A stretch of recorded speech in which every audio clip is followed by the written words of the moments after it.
All right, everybody. So let's get into today's podcast. Well, hopefully everyone's doing all right out there. What is today? I think it's Thursday morning. Yeah. So today's Thursday morning. So last night I had to take the kids out, finish their homework while we're at the mall. We were waiting for their mom to finish up her schoolwork. So we hit the mall, did some studying, ate a little bit, snacked a little bit. Then we get ready to buy our costumes out for Halloween.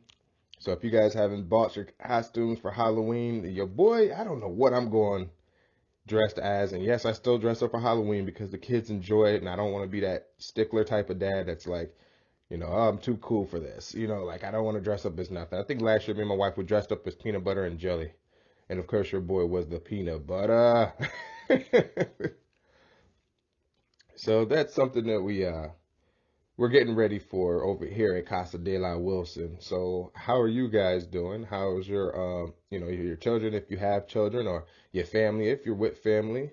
We're coming up on those holidays, and this is the time where we get to really show and strut our stuff, you fellas out there. So, keep it keep it together. Keep it real and enjoy these holidays and these times together with your family. So, we actually got a few responses from our podcast this week about the two factors that make for a great relationship. And big shout out to my dad, my pops, John Terry Wilson. What up, Pop, if you out there? He put up a couple good responses. I wanted to add them onto the podcast so that you guys can catch his drift as well. And so, like, my own 2 cents into the factors this week was about trust and time. I truly believe after all these years of me being married, I've been with the same woman since high school. So, your boy's 33 going on 34 like real soon. My birthday's in November. So shout out if you feel like getting me a gift. All right. All right. So that was my two cents, right? Trust and time. My pops put up two important factors I wanted to talk about with you guys today, and that is communication and humor or laughing together. And I want to talk about both of those really quick for you guys. I think that communication is awesome. I think that it's a double-edged sword with communication. One, you should be able to talk with your partner, your girlfriend, your spouse, whatever, you should be able to talk to them. But more importantly, if you're not already doing it, you should take more time to listen to them. And that by listening to them, I'm not saying just sitting there and no, see, that's not what I'm talking about. That's not what I'm talking about. There is a time for that.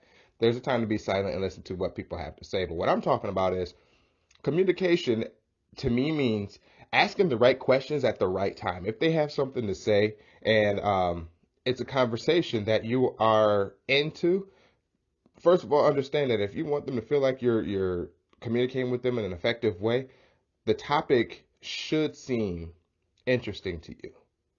Excuse me, or in a way that helps you think about or critically think about something you probably never thought about before, something how to elevate the conversations you guys are having. And by doing so, you can just ask good questions. So say they're talking to you, your girlfriend or your wife is talking to you about work, and maybe they're thinking about going into a different field, or maybe they're thinking about going for a new position or promotion. Ask different conversation. I mean, different questions. You can sit there and say, well, what's going on with the position, and what is it about, and why do you feel that you're ideal for it? Not an interview. You know what I'm saying? Like not an interview, but just asking those good questions. And a good question to ask is, how do you feel?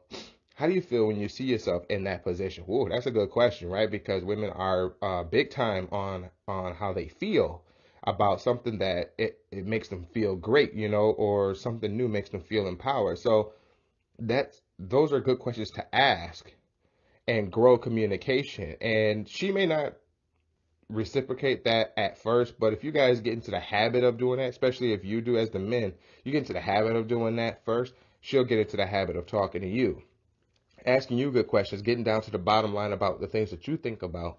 And you guys will open up a bridge, which will allow communication and trust and honesty to become one, to be a marriage in itself. Those are effective. The next one I wanted to talk about was humor. And oh my God, I don't think I don't think guys like, especially the ones I know, I don't know if you're out there and you have trouble with humor or being funny or something like that, but if you do have a problem with being funny, the problem might be you're trying. The issue with being funny is people are trying to be funny. And I think that if you are naturally a funny person, stick with it. That's one of your talents. God gave you a talent, and that's one of them. He made you funny. You have a good sense of humor. You have great comedic timing. You should stick to that, okay? Ragging on other people all day, that's not funny. Like, that just means you got too much time to worry about what everybody else is doing. The funniest people I've ever known only talk about themselves, like in funny conversations, because that's easier to digest rather than sitting and pointing a finger and saying, ah, look at him. Like you don't want to be that type of guy. And to be honest, if your chick laughs at that, that's fine. But if she's laughing at what other people are laughing, if she's laughing at other people or something that happens to them at their expense, and you are the one that's constantly pointing things out, eventually that type of humor gets stale.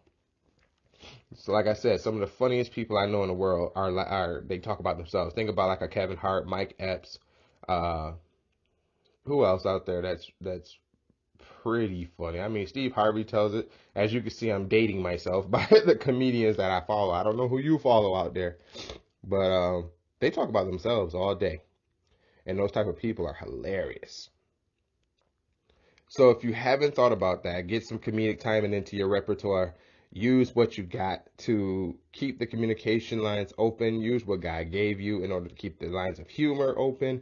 And it really is a great icebreaker. And I've seen it happen on a lot, like in sales. I see it in new relationships. The guys are always, going for the jokes and stuff like that. You can make a woman laugh. You're already halfway there, my friend. Because Lord knows they probably in their head all day about things that pisses them off. And if you could be that one to kind of get their mind off of that subject, then you're a winner. All right, you guys. So that's as far as we're going to go for today. So the lesson is another two great factors in a relationship that make a relationship great: communication and humor. Let me see. So it's Thursday. So on Friday, we'll do our last podcast. With wrap it up on this topic alone. I want to say thank you to you guys. Make sure you applaud, like, share this podcast, favorite if you can. Share it with somebody you believe could use the information or just a little download for them to help along their day. If you haven't already, we are uploading our podcast over at YouTube. And if you want, you can follow. It's a Lock Pop, LOCDPOP. Put it in there. You're definitely going to find me. And if you don't have time to listen to the podcast, you can always go on YouTube and catch this. All right. This is something I wanted to make available for the listeners out there, just so that it's easier for you to keep up with the content that we put out. I want to say thank you, and tomorrow we'll have a little bit more. Have a safe and wonderful Thursday.